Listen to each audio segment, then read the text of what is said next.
வணக்கம். Indian solidarity for excellence in education வழங்கும் Laravel MVC framework. Laravel MVC framework எப்படி install பண்ணுறதுன்றதை பற்றி ஃபஸ்ட்டு பார்க்கலாம். அதுக்கப்புறம் இதை பற்றி கொஞ்சம் ப்ரீஃப் டிஸ்கிரிப்ஷன் எல்லாத்தையும் பார்க்கலாம். ஸோ ஃபஸ்ட்டு இந்த லாராவெல் -master.zip ஃபைலை டவுன்லோட் பண்ணணும். அதை அவங்களோட வெப்சைட்டில் போயிட்டு இந்த laravel.com சைட்டுக்கு போயிட்டு இப்போ குவிக் ஸ்டார்ட் இருக்கு இல்லையா, இதை கிளிக் பண்ணிங்கன்னா உங்களுக்கு இந்த இன்ஸ்டாலேஷன் பேஜுக்கு வரும். ஸோ இதில் எப்படி டிஃப்ரெண்ட் மெத்தட் சொல்லியிருப்பாங்க, லாராவெல் வழியாக எப்படி இன்ஸ்டால் பண்ணுறது, கம்போசர் வழியாக எப்படி இன்ஸ்டால் பண்ணுறதுன்னு சொல்லியிருப்பாங்க. ஸோ இந்த கம்போசர் வழியாக இன்ஸ்டால் பண்ணதை பற்றி நாம் பார்க்க போகிறோம். ஸோ இதில் இந்த லிங்க்கை கிளிக் பண்ணிங்கன்னா ஒரு ஜிப் ஃபைல் உங்களுக்கு டவுன்லோட் ஆகும். அந்த டவுன்லோட் ஆன ஃபைலை உங்களுடைய லோக்கல் வெப் சர்வரில் போட்டுக்கோங்க. சரிங்களா? நான் ஏற்கனவே டவுன்லோட் பண்ணிட்டேன். செகண்ட் டைமாக டவுன்லோட் பண்ண எனக்கு இங்கே 2 காமிக்குது. ஜென்ரலாக laravel master.zipன்னு மட்டும் வரும். அடுத்தது இதை அன்சிப் பண்ணுங்கள்.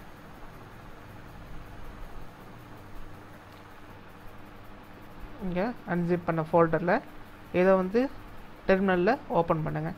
இன்கேஸ் உங்களுக்கு டெர்மினல் ஓப்பன் ஆகலை அப்படின்னா, உங்களுக்கு ஓப்பன் டெர்மினல் வரல அப்படின்னா ஒரு டெர்மினல் ஒன்று ஓப்பன் பண்ணிவிட்டு sudo su.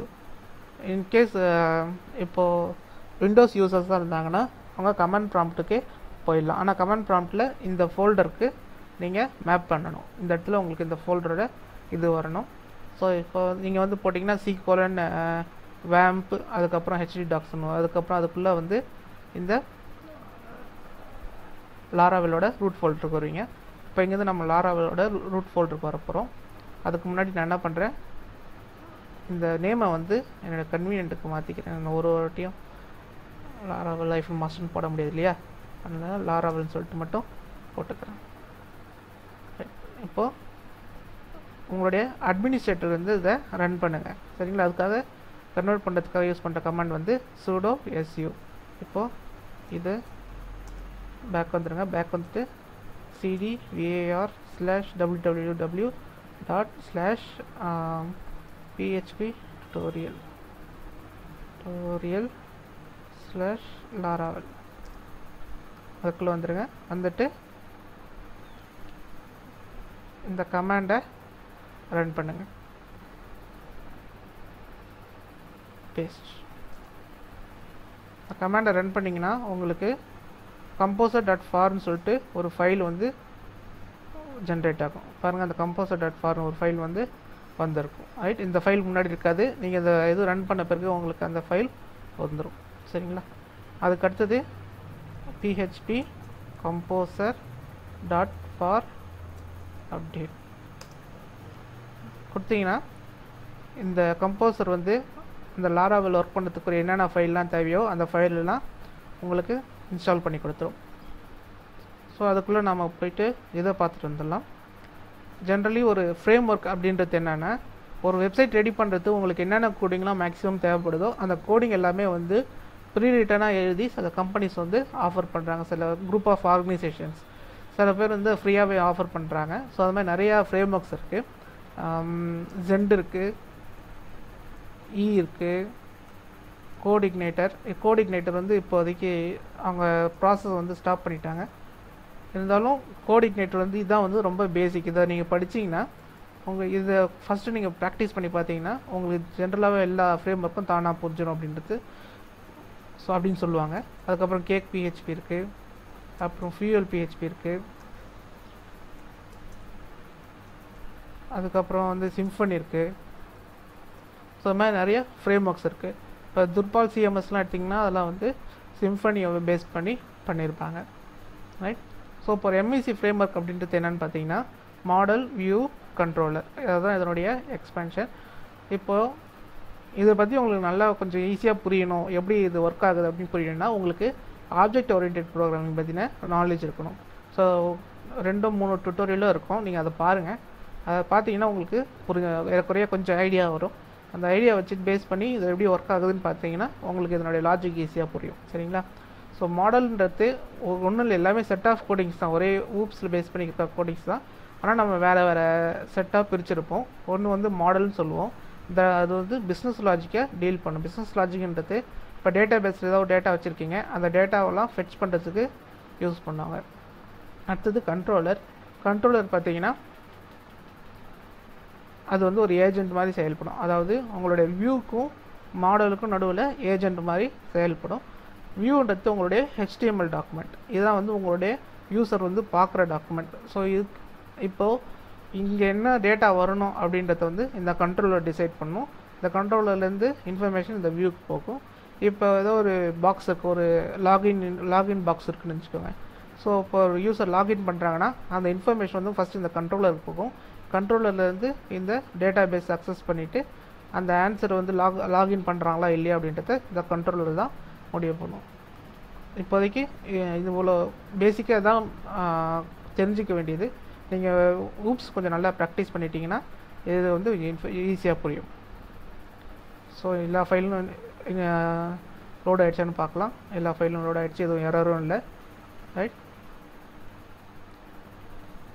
ஸோ இப்போது ஒர்க் ஆகுதான்னு பார்க்கலாம். நம்ம போயிட்டு local host PHP tutorial Laravel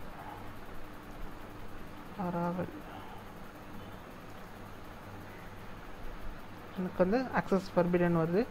so அதனால் இதனுடைய பர்மிஷன்ஸை மாற்றி கொடுக்குறேன். மோஸ்ட்லி இது விண்டோஸ் யூசருக்கு வந்து இந்த ப்ராப்ளம்ஸ் இருக்காது. ஆனால் லினக்ஸ் யூசர்ஸுக்கு இந்த ப்ராப்ளம்ஸ் வரும். ஏன்னா நீங்கள் ரூட் ஃபோல்டர் எது போட்டிங்கனாலும் அதுக்கு பர்மிஷன் வந்து அக்சஸ் பண்ணுறதுக்கு பர்மிஷன் கேட்கும். ஸோ அது போட்டுருங்க. போட்டுட்டு apply permissions to enclosed files அப்படின்னு கொடுத்துருங்க. அது கொடுத்தீங்கன்னா உங்களுக்கு செட் ஆகிடும். சரிங்களா? So permissions இதுவாகிடும். லாராவெல்ல எப்பயுமே இண்டெக்ஸ் ஃபைல் வந்து பப்ளிக் ஃபோல்டரில் இருக்கும். சரிங்களா? ஸோ ஃபஸ்ட்டு இதை வருதான்னு பார்த்துக்கோங்க. அதுக்கப்புறம் வேறு ஏதோ சும்மா ஒரு நேம் டைப் பண்ணி பாருங்கள். உங்களுக்கு லாராவெல் வந்து இது கொடுக்கணும், எரர் கொடுக்கணும். ஸோ எரர் கொடுத்துச்சுன்னா உங்களுக்கு ஒர்க் ஆகுதுன்னு அர்த்தம். சரிங்களா? ரைட். அடுத்தது இப்போ நமக்கு எந்த ஒரு வெப்சைட் இருந்தாலும் எனக்கு வந்து பப்ளிக்ன்ற ஃபோல்டருக்கு போகணும்னு அவசியம் கிடையாது. எனக்கு எல்லாமே வந்து ரூட் ஃபோல்டரில் இருக்கணும். அதுக்காக நாம் என்ன பண்ணுறோம், இந்த இப்போதைக்கு இது தேவையில்லாத ஃபைலெலாம் நாம் டெலீட் பண்ணிடலாம். இதெல்லாம் தேவையில்லாத ஃபைல். composer.foreign தேவைப்படாது. இனிமேட்டு composer.json இதுவும் தேவைப்படாது. ஸோ இதெல்லாம் டெலீட் பண்ணிட்டோம். ரைட்டுங்களா? அதுக்கடுத்து இந்த பப்ளிக்ன்ற ஃபோல்டரில் இருந்து எல்லாத்தையும் காப்பி பண்ணணும். இப்போ லினக்ஸ் யூசர்ஸாக இருந்தாங்கன்னா அவங்களுக்கு வந்து இந்த HTXS ஃபைல் வந்து தெரியாது. சரிங்களா? அது தெரியறதுக்கு Ctrl+H கொடுங்க.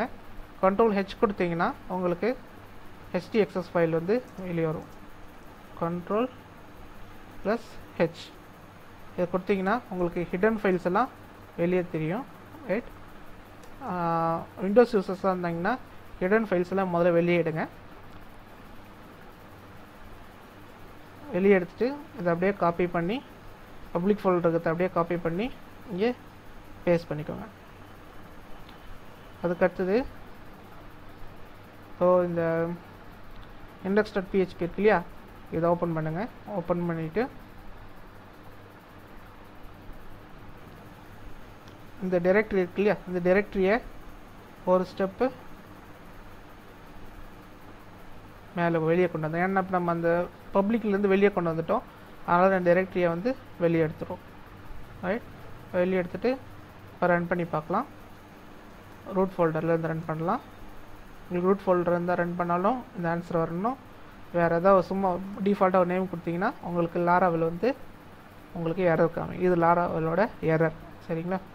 ரைட். இன்கேஸ் வந்து உங்களுக்கு இதில் 2 ஆப்ஷன் வரும். ஒன்று வந்து blank ஸ்க்ரீன் வரும்.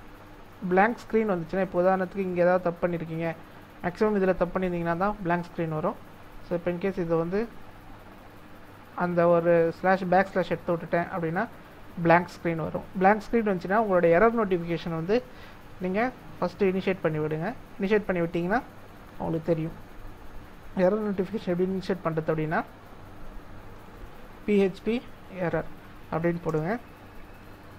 கூகுளில் போட்டிங்கன்னா இதோ பாருங்கள் php.netல இது இருக்கும். ஸோ அந்த வெப்பேஜ் போனீங்கன்னா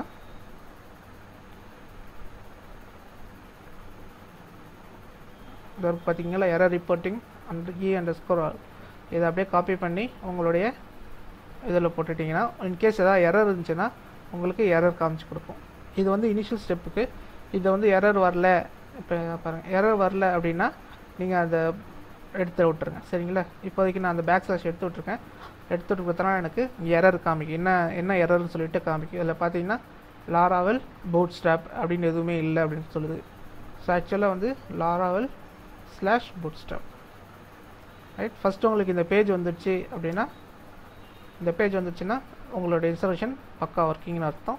அதே போல் SDF கொடுத்தீங்கன்னா இந்த எரர் வரணும். ஏதோ ஒரு வேல்யூ கொடுத்தீங்கன்னா அந்த எரர் வரணும். சாரி, லாராவெலோட எரர் வரணும். அதுக்கப்புறம் இதை டெலீட் பண்ணிவிடுங்க, இது தேவையில்லை.